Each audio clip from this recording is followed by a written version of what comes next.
Bienvenue les amis dans cette nouvelle vidéo.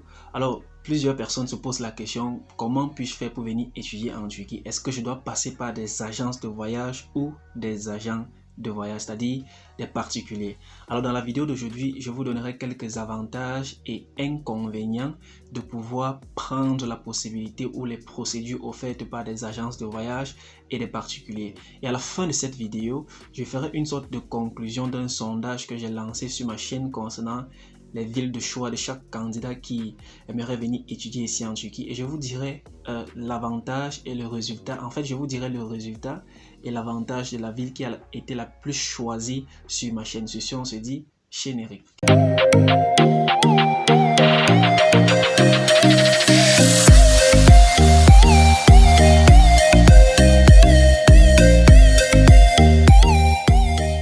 Alors, si tu es nouveau sur cette chaîne, je suis Donald Christian. Sur cette chaîne, je présente généralement des opportunités d'études à l'étranger, des bourses d'études à l'étranger, en Turquie et de par le monde. Si cela t'intéresse, n'hésite pas à t'abonner et de laisser un pouce j'aime, de rester scotché sur cette chaîne pour plus de contenu. Alors, aujourd'hui, comme je vous l'ai dit en avance, nous allons parler des agences de voyage. Toi qui veux venir étudier en Turquie, pourquoi passer par des agences de voyage? Premièrement, je te dirais que passant par les agences de voyage, tu as une certaine assurance sur le suivi de ton dossier. Suivi du dossier en quel sens?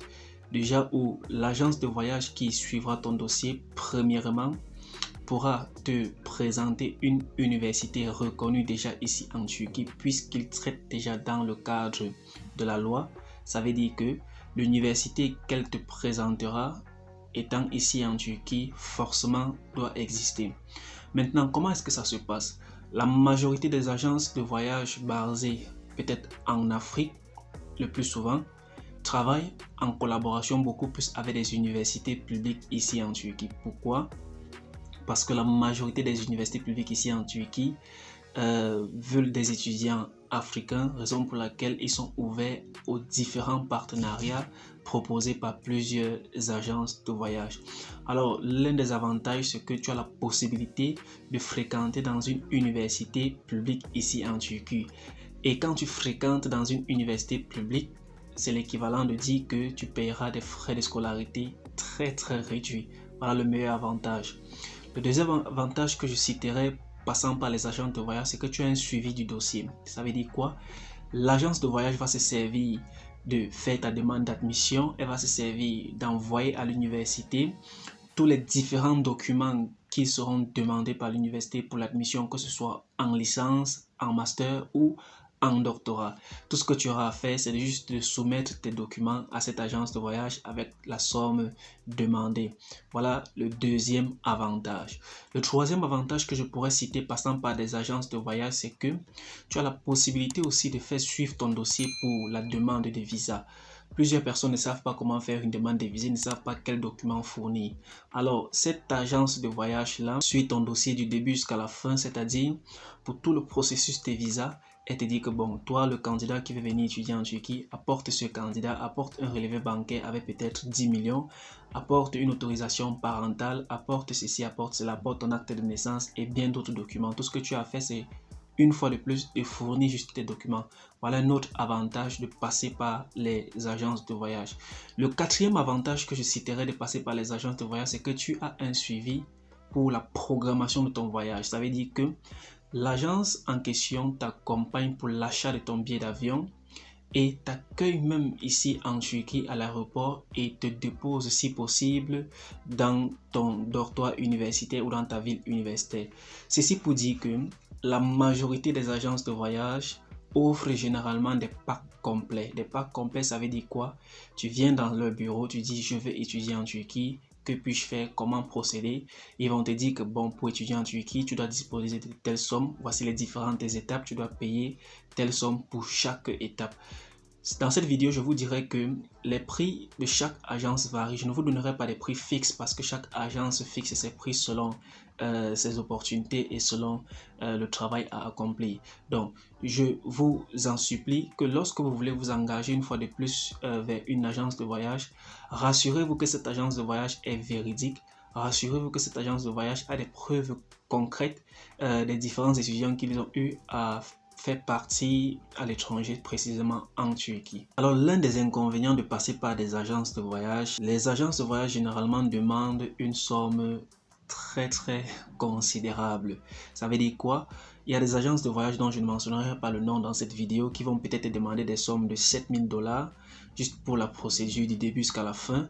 Certains vont te demander une somme de 5 000 $, tout dépend de l'agence de voyage. Alors, comme je vous l'ai dit, rassurez-vous que cette agence de voyage a des preuves concrètes pour pouvoir suivre votre dossier jusqu'à la fin. Alors, parlons maintenant des agents, c'est-à-dire des individuels. Pourquoi passer par des particuliers? Le premier avantage que je mentionnerai, passant par des particuliers, c'est-à-dire toi qui veux venir étudier en Turquie et tu contactes peut-être une personne qui est déjà ici en Turquie, tu demandes à cette personne de te fournir une admission dans une université ici en Turquie. Le premier avantage que tu as, c'est que tes frais seront en quelque sorte réduits. Ça veut dire quoi? Tu n'auras pas à payer différentes étapes, c'est-à-dire de la procédure pour demande d'admission. Tout ce que tu auras à faire généralement, c'est d'envoyer tes documents à cette personne-là et cette personne se servira ou se chargera de faire la demande d'admission dans l'université de ton choix. L'un des inconvénients, c'est que la majorité des individuels ici en Turquie, c'est-à-dire des particuliers ici en Turquie, travaillent beaucoup plus avec des universités privées. Pourquoi je dis cela? Parce que les universités publiques ici en Turquie ont une certaine politique qui est, ils n'acceptent pas de travailler avec des individuels parce qu'ils ne croient pas en fait aux individuels. Donc, raison pour laquelle ils sont ouverts beaucoup plus au partenariat avec des entreprises, des agences reconnues par leur État.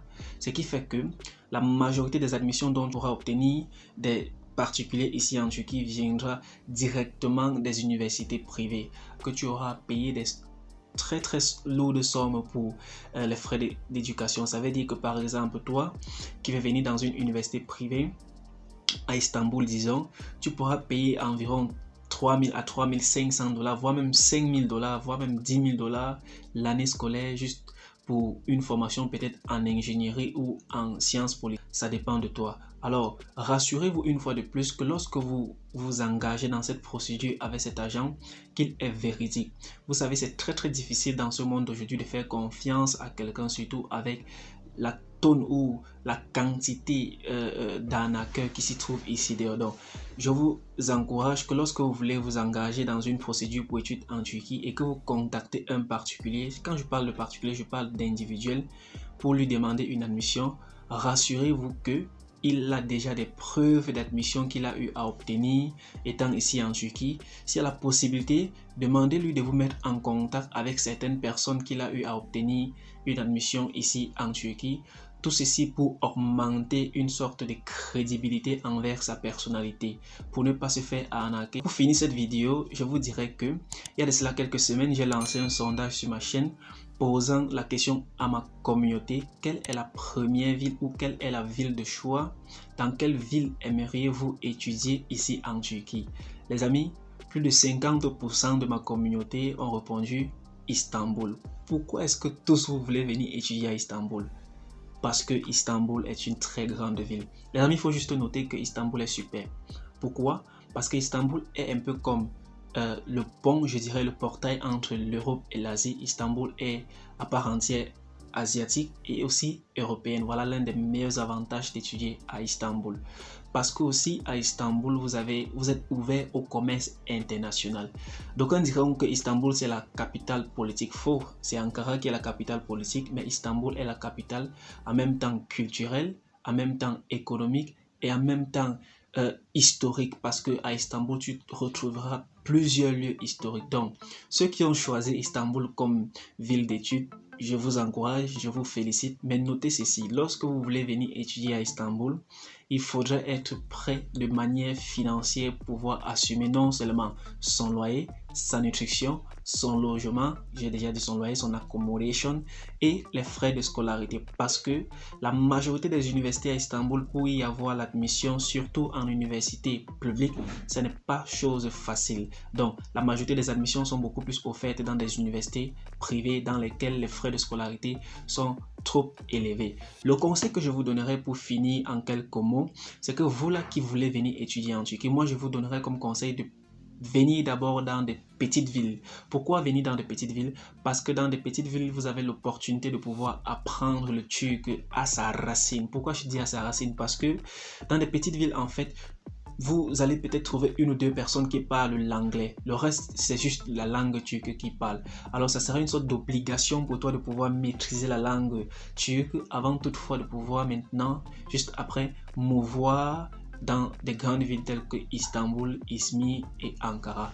Alors, si cette vidéo vous a plu, les amis, n'hésitez pas de vous abonner, de liker et de partager. Surtout, si vous avez plus de questions, mentionnez-les juste en commentaire. Si c'est encore plus grave, n'hésitez pas de m'écrire par email ou de m'envoyer juste un message WhatsApp et je me ferai un plaisir en mes moments libres de vous répondre. Sur ce, on se dit à la prochaine vidéo. Portez-vous bien.